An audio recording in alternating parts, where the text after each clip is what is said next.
Unë mendoj se projekti i korridorit 8 nuk ka gjasa të përfundojë ndonjëherë. Besoj se rusët nuk do ta lejojnë. Kjo është një lojë për ndikim politik. Ndoshta lojtarët e mëdhenj do të lejojnë transportin e disa produkteve, sa të përmendet korridori këtu apo atje, por në realitet ai do të mbetet vetëm një ëndër. Deklarata nuk vjen nga një ekspert i logjistikës apo i politikës ndërkombëtare, por nga një punëtor i thjeshtë në portin e Burgasit, në fillim të dokumentarit Korridori 8 i vitit 2008. Një vit pas antarësimit të Bullgarisë në Bashkimin Evropian. Dokumentari nga regjizori i njohur Boris Despodov ndoqi përmes historive individuale historinë e korridorit 8, një infrastrukturë rrugore dhe ekurudhore e konceptuar që në gjysmën e parë të viteve 90 për të lidhur në rrugë toksore brigjet e detit të zi dhe Adriatikut përmes Bullgarisë, Maqedonisë së Veriut dhe Shqipërisë, dhe më pas për të arritur në qytetet portuale italiane të Barit dhe Brindizit. Shumë nga citimet e përcjella në atë dokumentar, shpesh të mbushura me ironinë e mpret ballkanike, janë ende sot shumë të rëndësishme, pavarësisht nëse Rusia ka ndikuar apo jo. Korridori 8 mbetet sot një mozaik copëzash që presin ende të lidhen.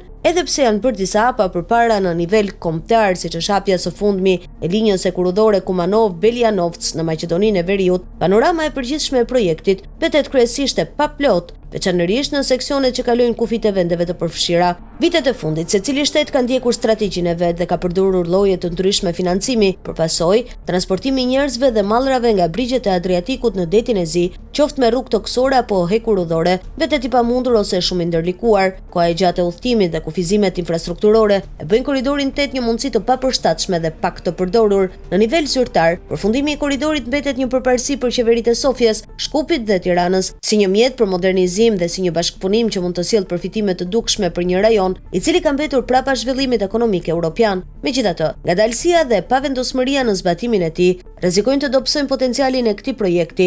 Një antare e plotë e BE-s që nga viti 2007, Bullgaria supozohej të ishte në krye të zbatimit të korridorit të 8, dhe në fakt, pjesa më e madhe e rrugës së korridorit në territorin bullgar është e përfunduar, si në aspektin e infrastrukturës rrugore, ashtu edhe hekurudhore, por për sa i përket funksionalitetit të përgjithshëm, korridori 8 mbetet ende një ëndër larg realizimit. Nga e gjithë rruga, 52% e infrastrukturës rrugore dhe 55% e asaj hekurudhore ndodhen në territorin bullgar. Në vitet që pasuan hyrje në BE, poshti kryesor rrugor lindje-perëndim, autostrada Trakia që lidh Sofjen me Burgasin, u përfundua me mbështetjen e konsiderueshme financiare nga fondet europiane. Sa i përket rrjetit hekurudhor, aktualisht po punohet për të përfunduar modernizimin e linjës Sofje-Burgas, thot Lyudmil Ivanov, ekspert në menaxhimin e transportit hekurudhor. Sipas tij, puna duhet përfundonte në vitin 2023, por ajo ngadalësua nga disa faktorë, sidomos nga vështirësia e përfundimit të tunelit më të gjatë në itinerar, i cili u besua një konsorcium i kompanish turke. Gjithsesi, është realiste të mendohet se deri në vitet 2029-2030 ky seksion do të përfundojë, duke lejuar trenat të udhtojnë me një shpejtësi deri 160 km/h dhe siguruar njëkohësisht standardet moderne të sigurisë. Por situata është shumë pak roz në segmentin nga Sofja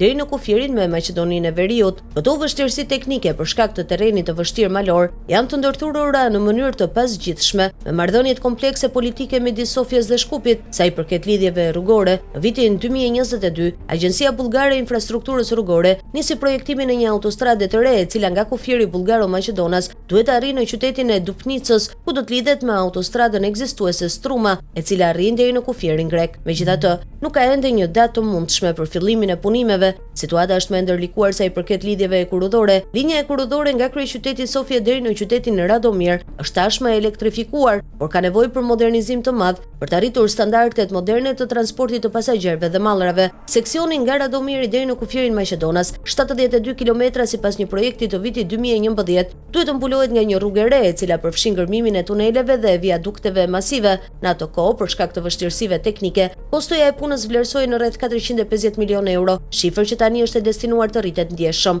Por më shumë se sa malet, duket se pengesat më të mëdha për t'u kapërcyer janë marrëdhëniet e vështira politike midis Bullgarisë dhe Maqedonisë së Veriut. Në vitin 2017, me nënshkrimin e traktatit të fqinjësisë së mirë midis kryeministrave të atëhershëm Bojkov Borisov dhe Zoran Zaev, atmosfera ishte optimiste. Pakti përcaktonte vitin 2027 si afatin e fundit dhe përfundimin e linjës hekurudhore Sofje-Shkup. 2 vjet më vonë, ishte kryeministri bullgar dhe ministri i atëhershëm i transportit Rosen Zhelyazkov, që deklaroi se nga viti 2025 do duhej vetëm një orë me tren për të shkuar nga njëri kryeqytet tek tjetri. por shumë shpejt u bë qartë se premtimet e Zhelyazkov nuk do të realizoheshin në kohë. Në vitin 2021, Bullgaria, Maqedonia e Veriut dhe Shqipëria nënshkruan një memorandum të ri trepalësh mbi korridorin e 8. Viti 2025 nisi me sinjale të përziera. Në janar, Sofia propozoi që Shkupi të nënshkruante një marrëveshje mbi projektimin dhe ndërtimin e një tuneli e kurridor që do të lidhë dy rrjetet në pikën kufitare Gyeshevo-Devebajir, por në mars qeveria bullgare i braktisi planet për modernizimin e seksioneve Sofje-Pernik dhe Pernik-Radomir për shkak të kufizimeve financiare.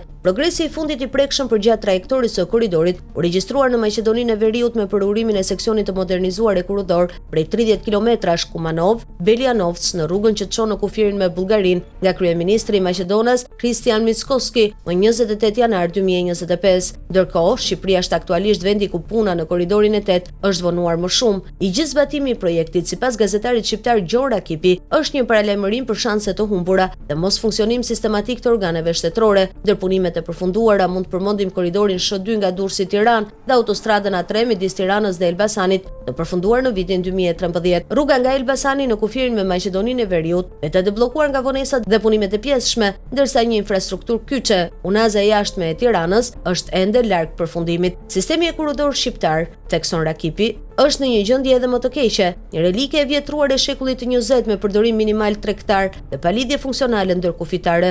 Përveç mungesës së fondeve, në rrënjë të problemit është qeverisja. Në Shqipëri shumë projekte infrastrukturore janë të dëmtuara nga keq menaxhimi dhe akuzat për korrupsion. Për shembull, autostrada Tiranë-Elbasan, e cila ishte e famshme për tejkalimin e buxhetit fillestar në masën 80% dhe pagoi një gjob prej 44 milionë eurosh pas arbitrazhit ndërkombëtar. Korridori 8 lindi kryesisht si një mjet për zhvillimin ekonomik dhe bashkëpunimin rajonal, por me pushtimin rus të Ukrainës dhe transformimin e detit të zi në një zonë konflikti, konsideratat gjeopolitike dhe strategjike mund të peshojnë gjithnjë më shumë në zhvillimin e tij të ardhshëm. Eksperti bullgar Lyudmil Ivanov është pesimist mbi projektin. Është e vështirë të parashikohet përfundimi i linjës së kurridore përgjatë korridorit 8 para viteve 2035-2040. Po flasim për 10-15 vjet që në aspektin gjeopolitik është një përjetësi.